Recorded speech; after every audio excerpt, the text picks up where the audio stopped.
बहुत बहुत स्वागत है आप सभी का साधना प्लस में। मैं हूं आपके साथ आदर्श तिवारी।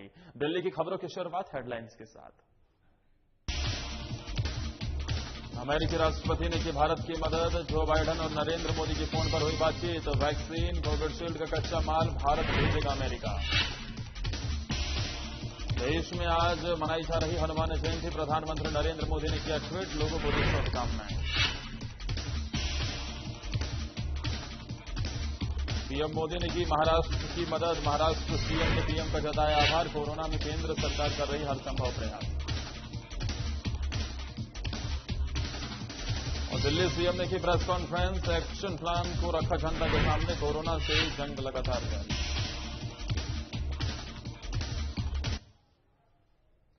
देश में जारी कोरोना वायरस की दूसरी लहर के बीच अमेरिकी राष्ट्रपति जो बाइडेन और भारतीय प्रधानमंत्री नरेंद्र मोदी के बीच फोन के जरिए से बातचीत हुई है। वहीं अमेरिका ने बीते दिन ही वैक्सीन कोविशील्ड के लिए जरूरी कच्चे माल को उपलब्ध कराने की घोषणा की है। वहीं व्हाइट हाउस के एक अधिकारी ने बताया था कि बाइडेन प्रशासन घातक कोविड-19 लहर के खिलाफ भारत की जंग को मजबूती देने के लिए सभी संसाधनों और सप्लाई को भेजने के लिए हर वक्त काम कर रहा है। वहीं दोनों देशों के नेताओं के बीच उनके संबंधित देशों में कोविड के हालातों पर चर्चा हुई, जिसमें वैक्सीनेशन के जरिए से भारत में कोरोना की दूसरी लहर को रोकने का प्रयास, जरूरी दवाओं, हेल्थ केयर उपकरणों की सप्लाई सुनिश्चित करना भी शामिल है। साथ ही बातचीत के दौरान अमेरिकी राष्ट्रपति जो बाइडेन ने भारत के प्रति अपनी एकजुटता प्रकट की है और प्रधानमंत्री नरेंद्र मोदी ने भी अमेरिका की सरकार की ओर से सहायता और समर्थन के लिए आभार जताया है। वहीं पीएम मोदी ने वैक्सीन मैत्री के जरिए से कोविड-19 महामारी को रोकने के लिए भारत की प्रतिबद्धता, कोवैक्स और क्वाड वैक्सीन पहल का जिक्र किया है। साथ ही कोरोना से संबंधित टीकों, दवाओं और मेडिकल जरूरत के लिए कच्चे माल की सप्लाई सुनिश्चित करने की आवश्यकता को रेखांकित भी किया है।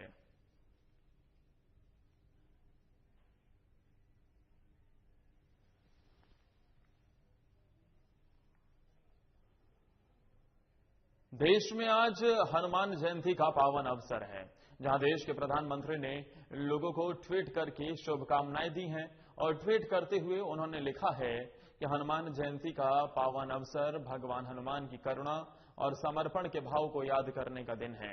और पीएम कामना है कि कोरोना महामारी के खिलाफ जंग जारी लड़ाई में निरंतर भगवान हनुमान आशीर्वाद प्राप्त उनका होता रहे। साथ ही उनके जीवन और आदर्शों से हमें प्रेरणा मिलती रहे। प्रधानमंत्री नरेंद्र मोदी ने ट्वीट कर आज हनुमान जयंती के अवसर पर देशवासियों को शुभकामनाएं दी हैं, बधाई दी हैं। और इस मौके पर उन्होंने ये कामना की है कि भगवान हनुमान की करुणा कृपा देशवासियों पर बनी रहे और कोरोना के खिलाफ जो लड़ाई है उसमें निरंतर उनका आशीर्वाद मिलता रहे।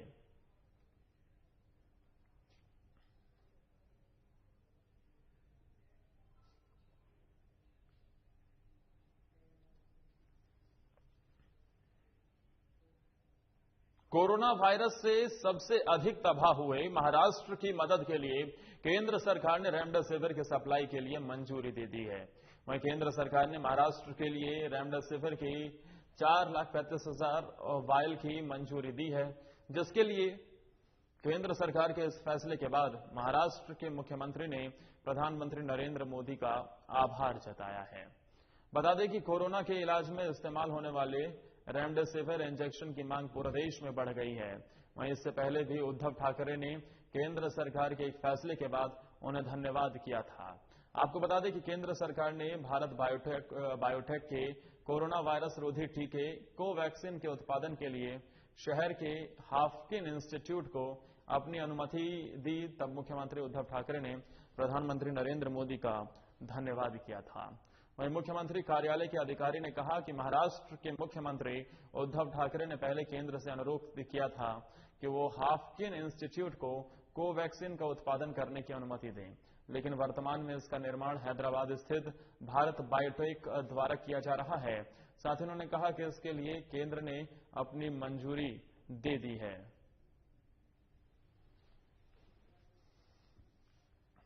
तो महाराष्ट्र के मुख्यमंत्री उद्धव ठाकरे ने प्रधानमंत्री नरेंद्र मोदी और साथ ही केंद्र सरकार का आभार जताया है और उसके पीछे की वजह रेमडेसिविर की एक खेप महाराष्ट्र को केंद्र की तरफ से दी गई है, जिसको लेकर केंद्र का ये आभार जताया गया है। दरअसल कोरोना महामारी के बढ़ते प्रकोप के बीच रेमडेसिविर की मांग बहुत ज्यादा हो गई है।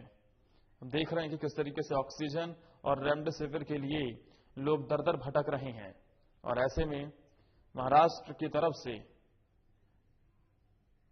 ये मांग की जा रही थी, जिसको लेकर आज केंद्र की तरफ से मदद की गई है और रेमडेसिविर लगभग 4,35,000 वायल महाराष्ट्र को दिए गए हैं।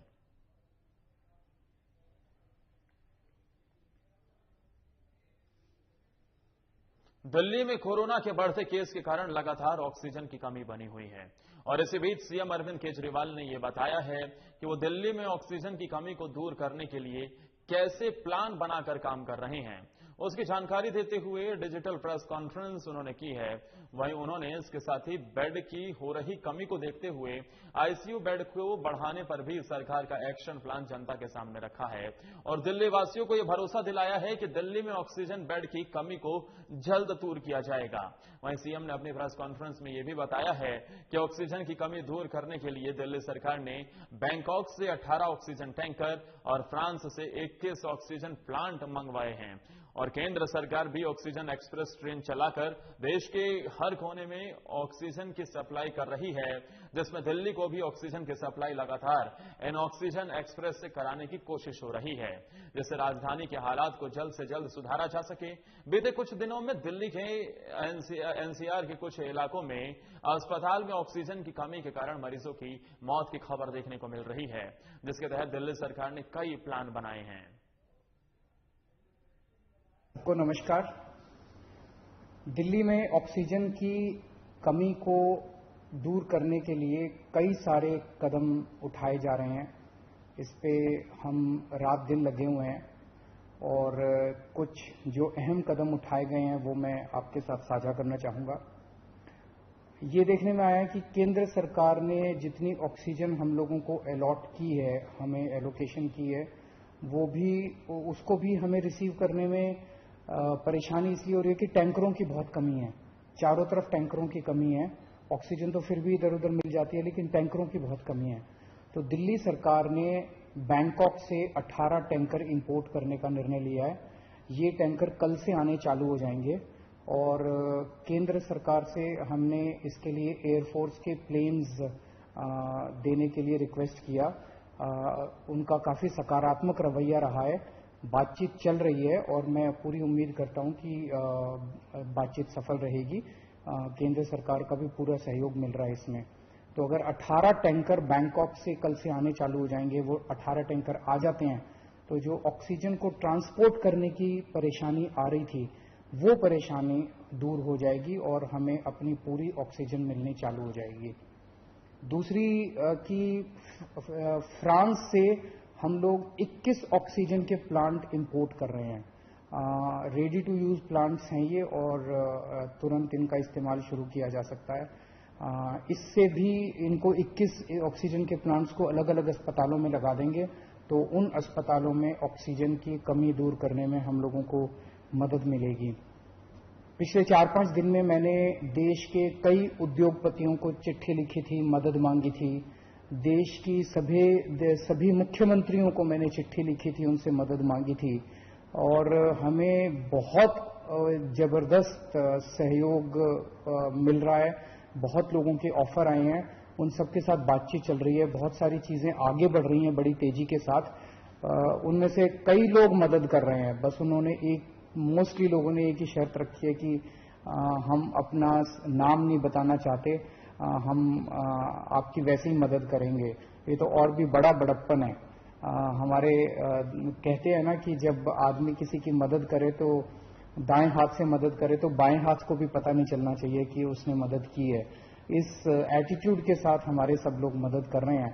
मैं उन सारी सरकारों का, सभी मुख्यमंत्रियों का, सभी उद्योगपतियों का, सभी समाजसेवी संस्थाओं का, सभी धार्मिक संस्थाओं का जो बढ़ चढ़ के दिल्ली के लोगों की और दिल्ली सरकार की इस टाइम मदद कर रहे हैं, उन सबका शुक्रिया अदा करना चाहता हूं। अभी जो मैंने अनाउंसमेंट्स की हैं इसमें भी बहुत सारे लोगों का सहयोग है। इतने कम समय में ये तभी संभव हो पाया कि उन कई लोगों ने इसमें मदद की, तभी हम ये टैंकर बैंकॉक से मंगा पा रहे हैं, फ्रांस से ऑक्सीजन के प्लांट्स मंगा पा रहे हैं। पिछले हफ्ते हमने देखा 3 दिन ऐसे थे, बृहस्पतिवार, शुक्रवार और शनिवार, जब दिल्ली में अस्पतालों में बहुत ज्यादा अफरा तफरी हो गई थी। यहां ऑक्सीजन खत्म होने वाली है, वहां ऑक्सीजन खत्म होने वाली है। मैं भी काफी घबरा गया था कि कहीं कोई दिल्ली के अंदर हादसा ना हो जाए कि टाइम पे ऑक्सीजन नहीं पहुंची और कई सारे लोगों की मृत्यु ना हो जाए। पूरी पूरी रात जाग के हमने बिताई है। एक फोन कॉल आता था, SOS आता था, मैसेज आता था कि यहां ऑक्सीजन खत्म होने वाली है। उसको तुरंत कहीं ना कहीं से इंतजाम करके हम लोग ऑक्सीजन भिजवाते थे। लेकिन उसके बाद से स्थिति में काफी सुधार हुआ है। पिछले 2 दिन में आप देखेंगे कि इस किस्म के SOS मैसेजेस अस्पतालों के, मैं ये नहीं कह रहा बिल्कुल नहीं आ रहे, अभी भी मैं देखता रहता हूं, पढ़ता रहता हूं, एक दो अस्पताल दिन में उनका आता रहता है कि यहां ऑक्सीजन पहुंचने में देरी हो गई, यहां ऑक्सीजन। लेकिन जो हालत बृहस्पति, शुक्र और शनि को थी, बिल्कुल पागलपन वाली हालत, ऐसी पिछले 2-3 दिन में अब नहीं है। और इसके लिए दिल्ली सरकार और केंद्र सरकार की टीम्स ने बैठ के, दोनों के अफसरों की टीम्स ने बैठ के बहुत मेहनत की है। कई सारे इश्यूज थे इसके ट्रांसपोर्टेशन को लेके और वो बहुत सारे इश्यूज थे जो सॉर्ट आउट किए गए हैं। मैं केंद्र सरकार के उन सभी अधिकारियों का और केंद्र सरकार का तहे दिल से शुक्रिया अदा करना चाहता हूं, जिन्होंने इस कठिन घड़ी में हम लोगों का सहयोग किया। और आज सुबह केंद्र सरकार ने केंद्र सरकार भी इंपोर्ट कर रही है कई सारे टैंकर्स। दिल्ली के लिए 5 अलग से टैंकर केंद्र सरकार ने हमें दिए हैं, उसके लिए भी मैं केंद्र सरकार का शुक्रिया अदा करना चाहता हूं। अगले 1 महीने के अंदर दिल्ली में हम 44 ऑक्सीजन के प्लांट्स लगाने जा रहे हैं, 44। इसमें 8 प्लांट्स केंद्र सरकार लगा रही है, वो कुछ बीच में डिले हो गया था, जो भी कारण रहे, लेकिन अब उम्मीद है कि 30 अप्रैल तक ये शायद 8 प्लांट्स लग के तैयार हो जाएंगे। और 36 प्लांट्स ऑक्सीजन के दिल्ली सरकार लगा रही है, जिसमें से मैंने बताया जैसे आपको 21 प्लांट्स फ्रांस से आ रहे हैं और बाकी 15 प्लांट्स हमारे देश के हैं। तो 36 ऑक्सीजन के प्लांट्स अगले 1 महीने के अंदर दिल्ली सरकार लगा रही है। इन 44 प्लांट्स को अलग अलग अस्पतालों में जब लगाया जाएगा तो उससे ऑक्सीजन की सप्लाई काफी इंप्रूव होगी। एक ये देखने में आ रहा है कि ये वाली जो वेव आई है ये ज्यादा खतरनाक है। एक तो फैल ज्यादा रही है, बहुत तेजी से फैल रही है, और जो लोग बीमार हो रहे हैं वो ज्यादा सीरियस होते जा रहे हैं। तो इस वक्त सबसे ज्यादा डिमांड आईसीयू के बेड्स की है। मेरे पास जितने फोन आते हैं, सर कहीं से आईसीयू के बेड का इंतजाम कर दीजिए, कहीं से आईसीयू के बेड का इंतजाम कर दीजिए। और पूरी कोशिश करने के बावजूद इस समय अस्पताल ओवरलोडेड है। हर अस्पताल कैपेसिटी से ज्यादा काम कर रहा है, बेड भरे हुए हैं, आईसीयू बेड्स भरे हुए हैं। तो आईसीयू बेड्स को बहुत बड़े स्तर पे विस्तार कर केंद्र सरकार ने 500 आईसीयू बेड्स हम लोगों को बना के दिए DRDO के एयरपोर्ट के पास। और आपको जान के ताज्जुब होगा कि वो प्लांट जैसे ही बन के तैयार हुए, जैसे ही हमने अनाउंस किया, 3 घंटे के अंदर 500 के 500 बेड भर गए। केवल 3 घंटे के अंदर। इतने सीरियस मरीज घूम रहे हैं जो इलाज ढूंढ रहे हैं। तो अभी हम 500 आईसीयू बेड्स, आज सुबह सुबह मैं मुआयना करके आया हूं GTB हॉस्पिटल के सामने एक नमस्कार। तो कोरोना से जंग जो लगातार जारी है, इस बीच दिल्ली में हालात बेहद बेकाबू होते हुए नजर आ रहे हैं और इसी को देखते हुए अब ऑक्सीजन को लेकर हर तरफ जो हाहाकार मचा हुआ है। दिल्ली के CM अरविंद केजरीवाल कह रहे हैं कि दिल्ली में ऑक्सीजन की किल्लत को दूर किया जा रहा है, विदेशों से भी ऑक्सीजन को मंगाया जा रहा है। फिर चाहे बात फ्रांस की तरफ से जो ऑटोमेटिक ऑक्सीजन मशीनें जो मिल रही हैं, जो ऑक्सीजन प्लांट हैं, खुद ऑक्सीजन जो बनाएंगे, इसके साथ ही और देशों की तरफ से जो मदद मिल रही है और साथ ही केंद्र सरकार की तरफ से भी जो ऑक्सीजन प्लांट बनाने में दिल्ली की मदद की जा रही है, उसका जिक्र उन्होंने किया है। और साथ ही CM केजरीवाल कहते नजर आए कि हालात 3 दिन पहले जो बेकाबू हो रहे थे, अब कहीं ना कहीं उसमें जरूर थोड़ी सी कमी है, लेकिन अभी भी हालात राजधानी दिल्ली के बेहद भयावह हैं। दिल्ली में लगातार बढ़ रहे कोरोना वायरस के बीच दिल्ली सरकार ने एक बड़ा फैसला लिया है।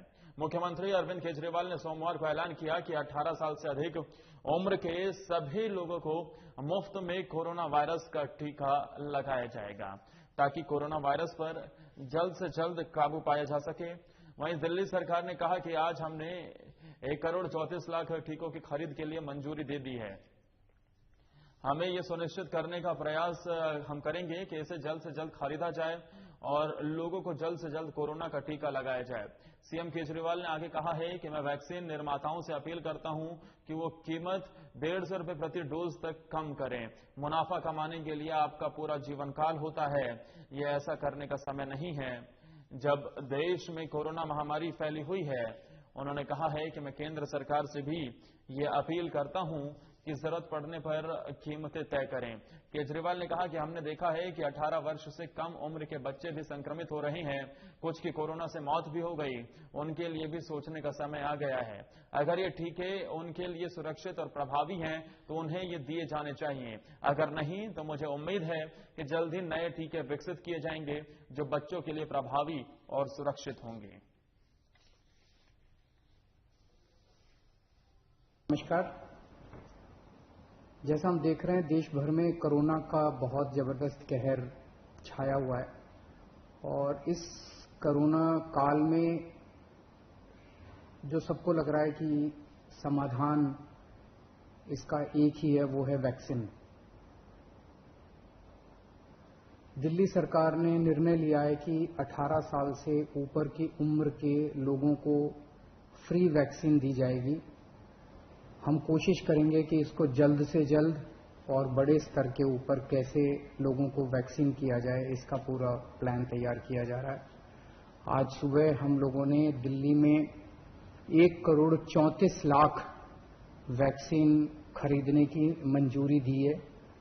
हम कोशिश करेंगे कि ये जल्द से जल्द वैक्सीन खरीदी जाए और लोगों को लगाई जाए। इस महामारी में वैक्सीन एक समाधान निकल के आ रहा है। वैक्सीन जिन लोगों को लगी है उनका एक तरफ कोरोना नहीं होता, या जिनको होता है उन लोगों को माइल्ड होता है। उनमें से अधिकतर लोगों को अस्पताल की जरूरत नहीं होती, और अगर अस्पताल की जरूरत पड़े भी तो उनकी बीमारी सीरियस नहीं होती, ऐसा देखने में आया है। तो कोरोना एक तरह से अगर वैक्सीन सबको लग जाए तो कोरोना एक ऑर्डिनरी बीमारी की तरह हो जाएगी। अगर होगी भी तो ठीक हो जाएगी। इंग्लैंड में, यूनाइटेड किंगडम में अभी कुछ महीने पहले तक कोरोना का इतनी ही जबरदस्त कहर था जैसे भारत के अंदर है, और वहां उन्होंने वैक्सीन बहुत बड़े स्तर के ऊपर अपने लोगों को लगाई। तो कोरोना के अंदर उस लहर के खत्म होने का एक बहुत बड़ा कारण एक्सपर्ट्स वैक्सीन को मानते हैं कि जिस इंटेंसिटी के साथ, एग्रेसिवनेस के साथ कोरोना वैक्सीन लगाई गई इंग्लैंड में, उसका कोरोना की लहर को खत्म करने में बड़ा योगदान रहा। वैक्सीन के एक निर्माता ने कहा है कि वो राज्य सरकारों को 400 रुपए में देंगे, दूसरे निर्माता ने कहा है कि वो राज्य सरकारों को 600 रुपए में देंगे, और केंद्र सरकार को दोनों 150 रुपए में देंगे। मेरी उम्मीद है कि इसको एक ही प्राइस होना चाहिए, अलग अलग प्राइस नहीं होने चाहिए। उनमें से एक निर्माता का मैं इंटरव्यू देख रहा था जो कह रहा था कि 150 रुपए में जब वो केंद्र सरकार को दे रहे हैं तो उसमें भी उनको फायदा हो रहा है। तो अगर 150 रुपए में भी उनको फायदा है, उसमें नुकसान नहीं है, तो 400 रुपए में और 600 रुपए में तो बहुत ज्यादा फायदा है। ये समय ऐसा है जो कि इंसानियत को मदद करने का समय है। ये समय ऐसा है जो प्रॉफिट कमाने का समय नहीं है। देश भर के अंदर केंद्र सरकार ने कई दवाइयों के प्राइसेस के ऊपर कैप लगाए। अलग अलग राज्य सरकारों ने हॉस्पिटल्स के प्राइसेस के ऊपर कैप लगाए कि अस्पताल जो है इससे ज्यादा नहीं ले सकते दाम, इस चीज के इतने लेंगे, इस चीज के इतने लेंगे। ऐसे समय में जब सारा देश मिलकर कोरोना की लड़ाई लड़ रहा है, मैं समझता हूं एक तरफ मैं वैक्सीन मैन्युफैक्चरर से अपील करता हूं कि एक तरफ वो खुद भी इस प्राइस को खुद ब खुद 150 रुपए पे ले आएंगे। तो वहीं अब दिल्ली में अब गर्मी ने भी अपने तेवर दिखाने शुरू कर दिए। आपको बता दें कि दिल्ली का पारा 40 डिग्री सेल्सियस पर जा पहुंचा है। वहीं मौसम विभाग की माने तो अब दिल्ली में दिन ब दिन गर्मी में बढ़ोतरी होती ही रहेगी। वहीं अनुमान है कि इस पूरे हफ्ते में दिल्ली और उसके आसपास के बाकी हिस्सों में दिन के समय पर झुलसा देने वाली तपिश और लू का एहसास होगा। वहीं कोरोना महामारी के दौरान लोगों को दूसरी किसी भी आपदा से बचने का भरसक प्रयास करना चाहिए, क्योंकि मौसम विभाग के अनुसार अप्रैल के आखिरी सप्ताह से लेकर मई के पहले सप्ताह के बीतने तक गर्मी और बढ़ जाएगी। और बुलेटिन में फिलहाल के लिए इतना ही। अपना और अपनों का बहुत ख्याल रखिए, सावधानी बरतिए, सतर्क रहिए। नमस्कार।